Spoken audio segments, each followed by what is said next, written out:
Last week I had a vendor point out to me that we hadn't spent any time this winter talking about the results from our innovation series last summer. And they're exactly right. We've put out a book that's got the results of our fungicide trials and our downforce trials and multi-hybrid trials and all of those different things in it that's available on the CVA website for growers to find, but we haven't taken any time in this forum to talk about it. So today we're gonna go ahead and spend some time talking about the downforce trials that are in that book and some of the information that didn't make it into the book that I want to make sure that we spend some time discussing. I'm Keith Byerly, Precision Ag Manager at Central Valley Ag, and this is your agronomy focus that corresponds with our article on the CVA website. When we talk about the Innovation Series trials from last year and we talk about the downforce trials, what I want to talk about is the replication that we did and the next level that we took it beyond. Yeah, there's been all sorts of downforce trials done in the last 4 or 5 years across the Corn Belt, but we really hadn't seen any published for Nebraska and Kansas. So we did that. We had 5 replicated trials in across Nebraska this year and Kansas that encompassed everything from northern Nebraska down into Kansas.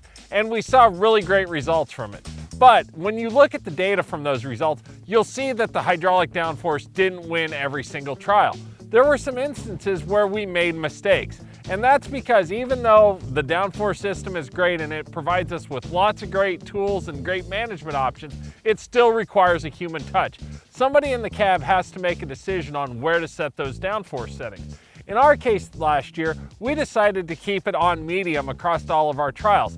That wasn't the right decision in a couple of instances. When we got into Kansas on some of our no-till wheat stubble, we needed heavier settings, and conversely, when we got over to Oakland in some wet conditions, some lighter settings would have benefited us. And it really means that when it comes to those results and what you see in a results booklet from Research on Farm, you've got to look at the summary of the information besides the information to understand that correlation. But those are just trials that add on to other data that's done out there.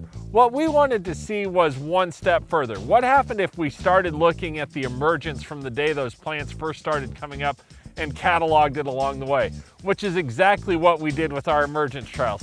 We measured corn emergence every 24 hours for the next 10 days after emergence to see how that corresponded with our downforce settings and where our biggest success was. And what we found is that it was the consistency of the emergence that gives us that 8 to 10 bushel increase when it comes to a hydraulic downforce system being put to work out in the field. It wasn't anything surprising to us, but when we compounded the data together, it really began to add clarity as to that whole message about emergence and consistency and downforce and how all those things come together to make an agronomic impact on your farm. So the take home for today is simply this. The consistency of the yield is there for these downforce trials. While downforce may not have won every single trial that we put it in last year, the consistency across different specs and different times and different places shows that 2 or 3 bushel that it lost by in some instances is not consistent when you compare it to any other setting. It's still your best option to get a yield boost. And when we look at that 8 to 10 bushel, that's where our payback comes from.